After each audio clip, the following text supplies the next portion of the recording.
Wow, ಎಷ್ಟೊಂದು ಸುಂದರವಾಗಿದೆಯಲ್ಲ ಈ ಪರಿಸರ. ಅಕ್ಕಿ ಪಕ್ಷಿಗಳ ಕುಹುಕೂಗಾನ, ಕೋಗಿಲೆ ಇಂಪಾದ ಧ್ವನಿ, ದುಂಬಿಗಳ ಜೇಂಕಾರ, ಈ ಚೈತ್ರ ಮಾಸದ ಹೂ ಬಳ್ಳಿಗಳು ಹರಳಿಕು, ಆ ಮಾವಿನ ಮರದಲ್ಲಿ ರಸ ತುಂಬಿ ನಿಂತಿರುವ ಆ ಮಾವಿನ ಹಣ್ಣಿನ ಘಮಘಮ ನಾರು. ವಾವ್, ಈ ಮಳೆಗಾಲದ ಸಮಯದಲ್ಲಿ ಹೆಣ್ಣು ನವಿಲು ಗರಿ ಬಿಚ್ಚಿ ಕುಣಿದು ತನ್ನ ಹೆಣ್ಣುತನವನ್ನು ಬಯಸುವ ಕಾಲ ಇದು. ಆದರೆ ಈ ರೀತಿಯಲ್ಲಿರುವಾಗ ಆ ನನ್ನ ಮಾಡಿಕೊಂಡ ಗಂಡ ಅಣ್ಣ ಅತ್ತಿಗೆಯರ ಕೈಗೊಂಬೆಯಾಗಿ ಮಾಡಿಕೊಂಡ ಹೆಂಡತಿಯ ದುಃಖವನ್ನೇ ಬಯಸದೆ, ಛೀ, ಇಂಥ ಗಂಡನನ್ನ ಗಂಡ ಅಂತ ನಾ ಕರೀಲ.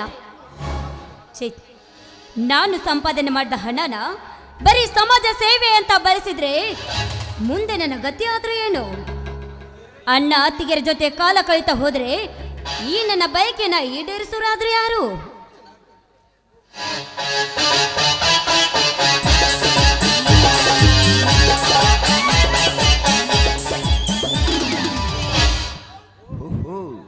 ಕಾಮಿಡಿ ಅವರು ಒಂಟಿಯಾಗಿ ಯಾರನ್ನು ಕಾಯ್ತಾ ಇರುವಿರಿ?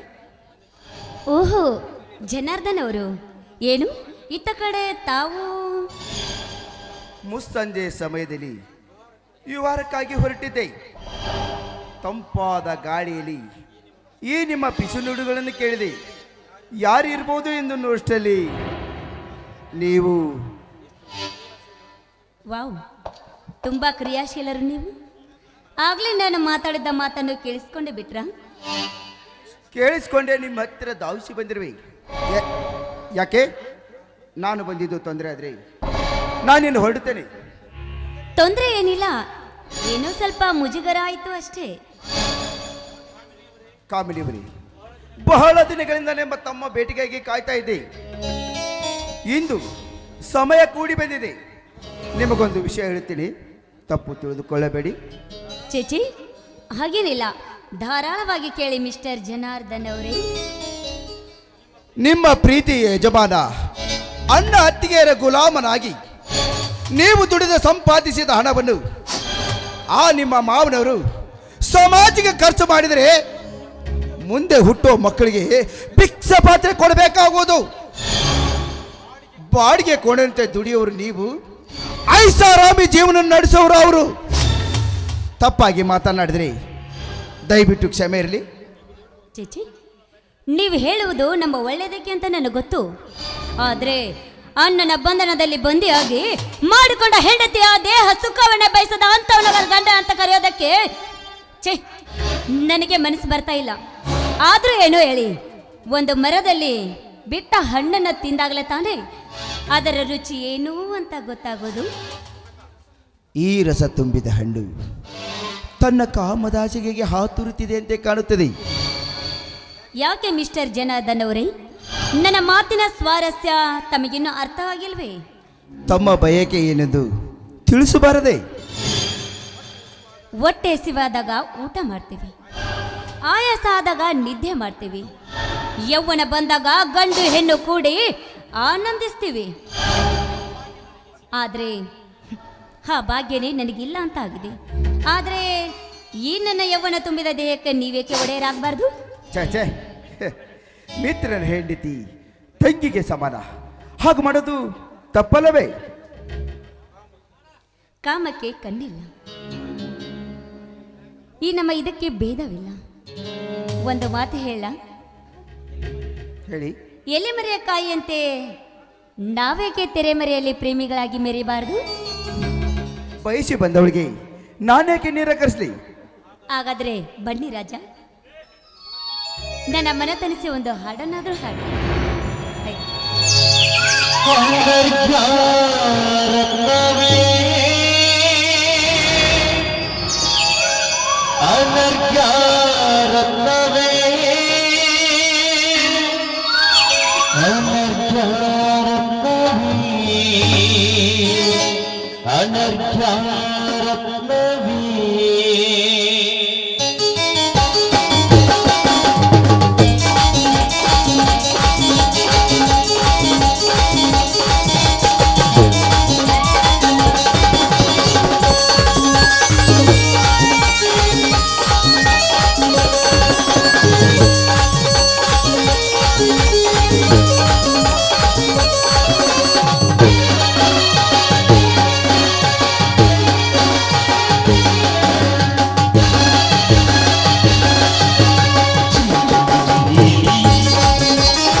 ನಾನಿನ್ನು ಬರ್ತೀನಿ.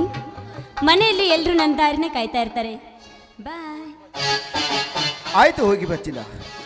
ನಾಳೆ ಇದೇ ಸಮಯಕ್ಕೆ ಬಂದ್ಬಿಡು. ಸರಿ ಆಯ್ತು, ಬರಲಾ?